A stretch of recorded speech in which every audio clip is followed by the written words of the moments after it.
नमस्कार डॉक्टर्स। तुम्हें पता ही होगा कि रायगंज मेडिकल कॉलेज में क्या हुआ है। वहाँ के डॉक्टर्स फिर से असॉल्ट किए गए हैं। पहले मैं कुछ बोलूँ उसके पहले ये वीडियो देख लो।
और ये पहला इंसिडेंट नहीं है कि जब हम डॉक्टर्स पे असॉल्ट किया गया है। और इसके पहले कई सारे इंसिडेंट हो चुके होंगे। डॉक्टर परिबाहो के साथ क्या हुआ था कुछ सालों पहले, पूरा डॉक्टर्स की जो कम्युनिटी थी वो सड़कों पे उतर चुकी थी। प्रोटेस्ट हो रहा था, डिफरेंट डिफरेंट मेडिकल कॉलेजेस में हो रहा था।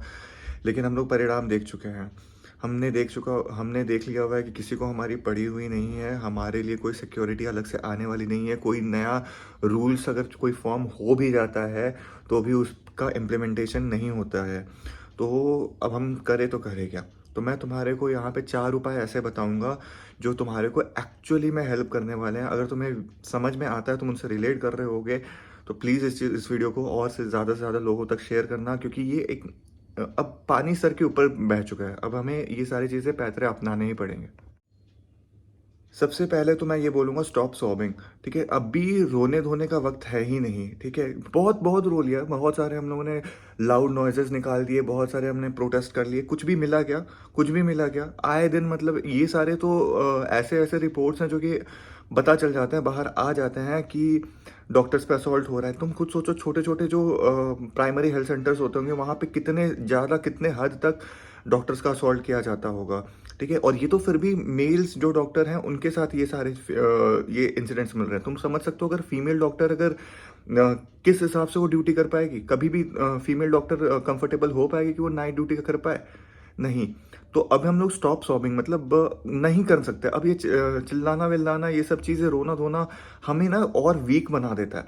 ये जो क्राउड होता है ना, उसे समझ में आ जाता है कि देखो ये तो हमेशा रोते रहते हैं, ये बहुत ही वीक कम्युनिटी है और रोना धोना इनका चलता ही रहेगा। लाइक वो कभी हमसे ऐसा नहीं करेंगे कि सिंपैथी दे दे या फिर हमारे साथ आके खड़े हो जाए। उन्हें एक सैडिस्टिक प्लेजर ही मिलता है। ये ह्यूमन नेचर है। ये मैं कोई अलग सा चीज़ नहीं बता रहा, और ये मैं तुम्हें शुगर कोट करके भी बताना नहीं चाहता। मेरा मोटिव ही नहीं है कि मैं तुम्हें शुगर कोट करूं।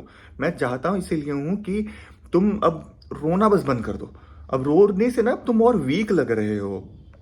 तो सवाल ये आता है कि पहले चलो स्टॉप सॉबिंग, तो हमने हमने रोना वोना बंद कर दिया, हमने रोना चिल्लाना सब कुछ करना बंद कर दिया, तो करे क्या? अगर हम पे असॉल्ट हो जाए तो क्या करें?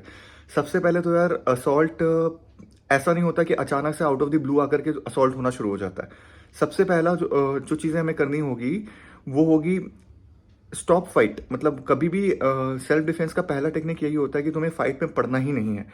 सबसे पहले तुम इंस्पेक्शन करो। जब भी तुम्हारे पास पेशेंट पार्टी आ रहा है ना तुम्हारे दिमाग में, तो मैं मानता हूँ कि तुमने 5 साल 5.5 साल बहुत मेहनत करी है। उससे पहले तुमने नीट का परीक्षा निकाला है। बहुत बहुत ज़्यादा तुम्हारे दिमाग पे प्रेशर रहता है। इतने ज़्यादा कम्बसम हार्ड ड्यूटीज़ होती हैं, तुम्हारा दिमाग डायग्नोसिस बनाने पे फोकस कर रहा होता है। लेकिन मैं बोलूँगा पहले इंस्पेक्शन करो। पेशेंट से पहले इंस्पेक्शन जो होता है ना, वो पेशेंट पार्टी का करो। ठीक है, पेशेंट पार्टी उस पॉइंट ऑफ टाइम पे क्या एजिटेटेड है, उनके हाथों में कितने वेपन्स हैं, वो ड्रंकन स्टेट में है कि नहीं, उनके साथ कितने लोग हैं। ठीक है, वो तुमको एक गोले में घेरने की कोशिश कर रहे हैं कि नहीं, वो एक स्ट्रेट लाइन में है। ये सारी की सारी, वो किससे आया है, टोटो से आया है या पैदल चल करके आया है या फिर अपने पर्सनल व्हीकल से आया है, सब कुछ डिपेंड करता है। ये सारा इंस्पेक्शन डिपेंड करता है। देखो, तुमने अगर इंस्पेक्ट किया हुआ है ना, तो अगर तुमको पता चल जाता है कि अब तो वायलेंस होने वाला है, तो तुम मेंटली प्रिपेयर होगे। तुम चाहो तो वायलेंस को पहले से ही तुम उसको वो डॉज कर सकते हो, तुम वहां से भाग सकते हो।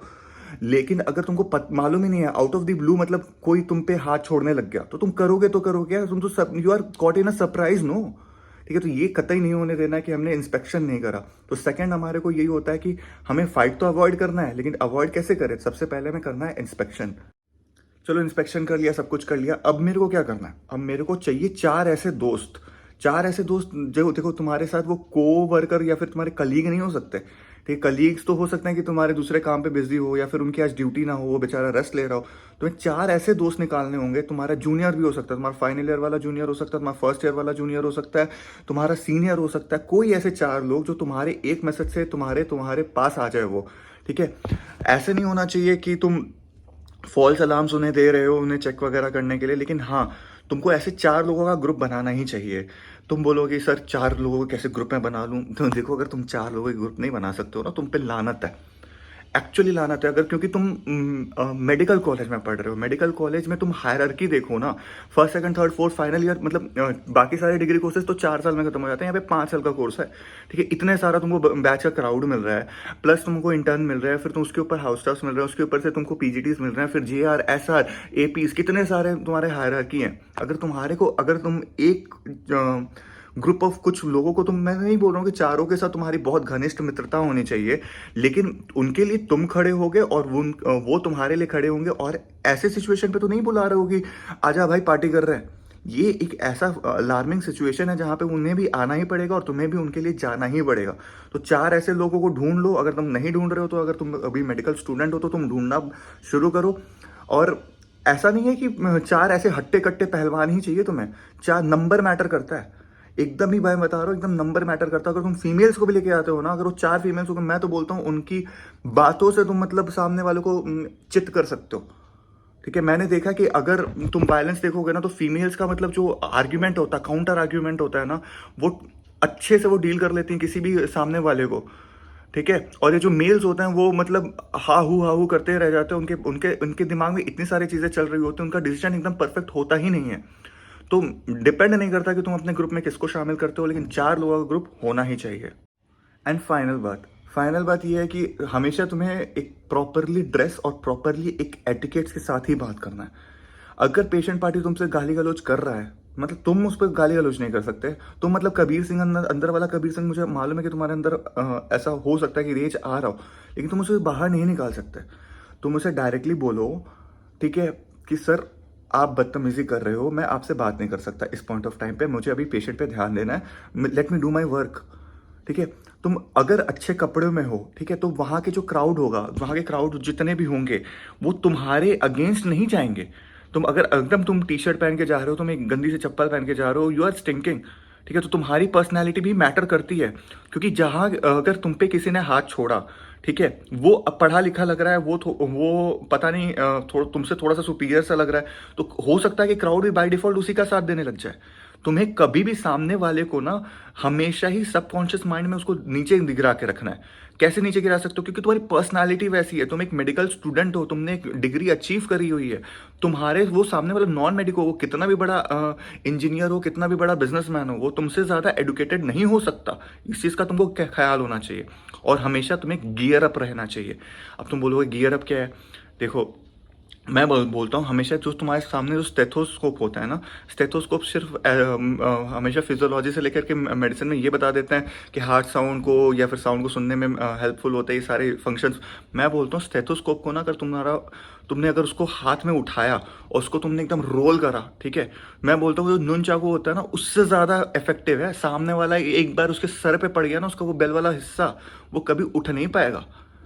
तो मैं बता रहा हूँ कि हमेशा गियर अप रहना है। और मैं स्टेथोस्कोप की बात नहीं कर रहा हूँ, तुम्हारे पेन को भी अगर तुम अपने नकल्स के बीच में लगा करके सामने वाले को एक सीधा पंच कर दो ना, अपने सेल्फ डिफेंस में, ठीक है, मैं नहीं बोलता हूँ कि तुम पहला पंच तुम ही करो, लेकिन अगर ऐसी ज़रूरत पड़ गई ना और तुमने अगर ये कर लिया, पेन भी एक गियर है, ठीक है, तो जस्ट बी प्रिपेयर। तुम्हें यही करना है। सबसे पहले तो रोना बंद करना पड़ेगा। ये सॉबिंग वॉबिंग करना हमें पता नहीं क्यों वीक बनाता है, ठीक है, ये करना बंद करना पड़ेगा। और जैसे लोग तुमको सॉबिंग करने वाले लोग होते हैं, उनको प्लीज़ फॉलो करना बंद करो।